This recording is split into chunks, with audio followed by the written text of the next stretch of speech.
Hello and welcome to the Global AI Podcast. We are coming to you from the second Global AI Summit emanating from Riyadh, the Kingdom of Saudi Arabia. And our guest today is a global cybersecurity and data protection leader from DWF, Stuart Room. Thank you very much for being with us. It's a pleasure. Thanks for having me. All right. And Stuart, as a leader and specialist in data protection and cybersecurity, what are your thoughts about authorities around the world governing data?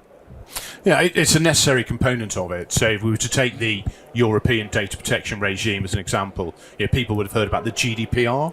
There's a national authority in each EU country, and the UK now post-Brexit, responsible essentially for supervision and governance.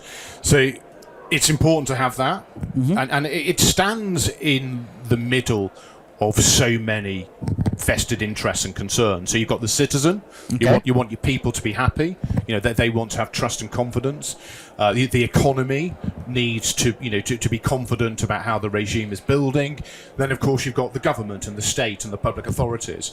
So you need someone in the middle of all of this, bringing things together. So it's important to have that. Critical in my view. All right. And when it comes to data protection globally, what is if you'd have to say, give me like three examples that would be considered norms in terms of ensuring cybersecurity and data protection? Well, the first norm is really about principles of data protection. So the data protection principles, they were invented it was 1968, and they say that data should be used for a fair purpose, a lawful purpose. Personal data should be accurate. There should be retention schedules, security of data, things like that. So if you have a set of principles, they can provide a set of norms that are essentially universal. So regardless of which country you're in, or which the social norms of your country, you can build a standardized global environment for data handling based around these principles, and that's happening in Saudi as well with your new law. So I think that's the first thing to really bring out, that we want standardized principles, and then the detail can be filled in at national level, local level. Once we have that, then people can build to common standards that creates interoperability, and all that good stuff. So I think that's the first key thing. I mean, the second piece, of course, is to have this enshrined in law. So, it seems a bit obvious, goes without saying, but businesses need certainty more than anything else. And by business, I mean not just economic actors. It could be a university or a hospital or whatever it might be. They want things to be enshrined in law. So you've got a clear roadmap. And then the third bit is the bit we began with, which is having a strong regulatory body that stands in the middle of things and is sighted on the bigger picture. And if we have those ideas of principles enshrined in law, with that strong body in the middle that's concerned about the whole, not just narrow interests, that's the pathway to data protection success. And how do you feel that this will help make people more confident with the increased application of artificial intelligence in our day-to-day lives? Yeah. So it's a good question. I mean, so with AI, we've obviously got a massive narrative here at the summit about AI for good. And we can we think about how one day they will find the cure to cancer through the application of AI technologies. We will improve our transport systems and make them more efficient. So we've got all of that going on. But on the other side of this is that there's a fear of technology.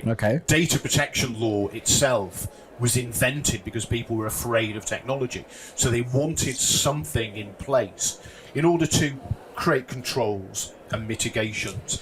So having data protection law in place will give confidence to the citizen, people whose data are used, that ultimately AI will be a thing for good and not be a thing for bad, or a thing that's ungoverned. In the most dystopian environment, obviously there are so many films about AI going wrong. We don't want that narrative. So the kind of norms and clarity that we were talking before hedge the risk of AI going bad. Okay, and that's very interesting. Which brings me to the three themes that the summit is built on, which is AI now, AI next, and AI never. What should one never do with the collection of data and its protection, what should we never do with data, basically? It's a fantastic question. The way I would put it is that we should never collect data and use it unless we're clear on the purpose and why. Okay. Ultimately, if we don't know why we're going to do something, then we have no benchmark to judge success or failure against. But equally, we have, with the absence of clarity of purpose, we have function creep. We have purpose creep, that the citizen may interact with the technology system thinking it's being done for purpose number one. Okay. But actually, there is no clarity in purpose, so it creeps into purpose 2, purpose 3, purpose 4. Okay. So overarching everything is, as we build our technology systems, as we import data in, we need to know why we're doing it. What's the gain? What's the downside? And that enables the risk assessment, and of course it enables the informed judgment about whether to go ahead and proceed or not. So purpose, doing things with purpose, or as your question puts it, not doing things with clear purpose, I think is the thing to avoid with AI. All right, and in order to do this, I mean, globally, collectively, we'd have to have these discussions.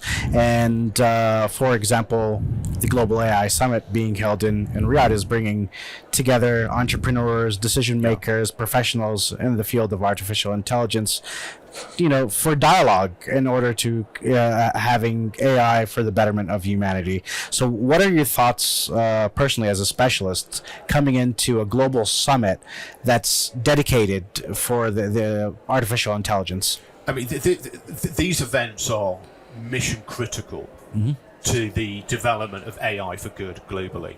Okay. Without knowledge share and information sharing, we can tumble in error into conceit. We can tumble in error into unintended prejudice. We can propel and increase the chance of AI for bad, which no one wants. Okay. This kind of environment, the AI Summit, what's to be applauded about it is that the Kingdom of Saudi Arabia, Sadaya, has seen the issue and it's assembled people together. And that takes effort and it takes work. And I know your colleagues have been working on this for months and months and months. But just going around and talking to people, you come away more informed, and hopefully information is coming into KSA, and equally knowledge and information is moving out, and that just increases the prospects that we're going to solve some of the world's greatest challenges. Because something obvious here, being in Saudi Arabia, the heat that we've got. Okay. I mean, what's going to happen with climate change over the next 10 years? What does that look like? What's going to happen to society?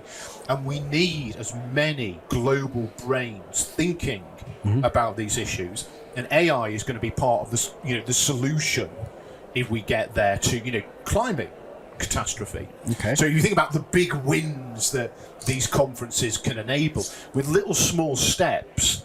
They increase the chance that we're going to start, solving some of these dreadful problems. Because Okay. you don't want the temperature to go up by 10 more degrees in Saudi Arabia, or whatever it is that we're concerned about. So we've got a greater chance of solving the world's problems by having events like that. I know it may sound grand, but actually that's how things work. When people talk, they learn and they share, and that's key. So this event should be applauded for doing that. Okay. And aside from taking away knowledge, what key takeaway do you hope to obtain from leaving the Global AI Summit?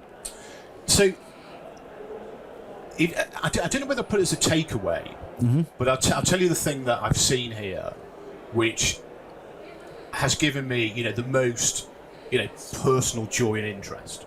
Okay, so a couple of rows down here, you've got King Saud University, and you've got a whole load of students from the university who are doing their final year graduation projects, and they've built all of these AI applications. Anyone here, go and see what the university's done.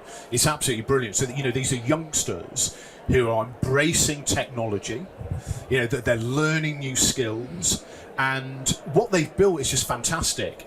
And seeing that inside the university here in Saudi Arabia, you're encouraging such talent, to me that is absolutely fantastic, because those youngsters, those are our future. Yeah. And the more informed and educated they are, the better it's going to be for all of us. So I was just delighted to see a university showing their students' final year AI inventions. I thought it was lovely. I mean, from a different perspective, the thing that stands out is, you look at the brands that are here. You've got some of the world's biggest technology brands, and they're here in the kingdom because they see the opportunity. And I've spent time with my partners here from DWF, and we're the world's first multinational legal services consultancy to create our regional headquarters in Saudi Arabia. So okay. I take away, as I've spent time with my partners and got to know people, the opportunity the Saudi economy presents is massive. It is absolutely huge. So I'm looking forward to coming back if you'll have me. Okay, well, I'm sure we'd be more than happy to have you back. And maybe next time you're back, you should see the sights of Riyadh, Saudi Arabia, or the other cities. I hope so.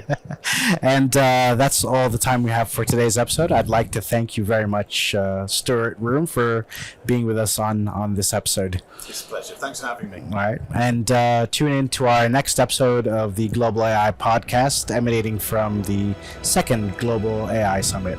Goodbye.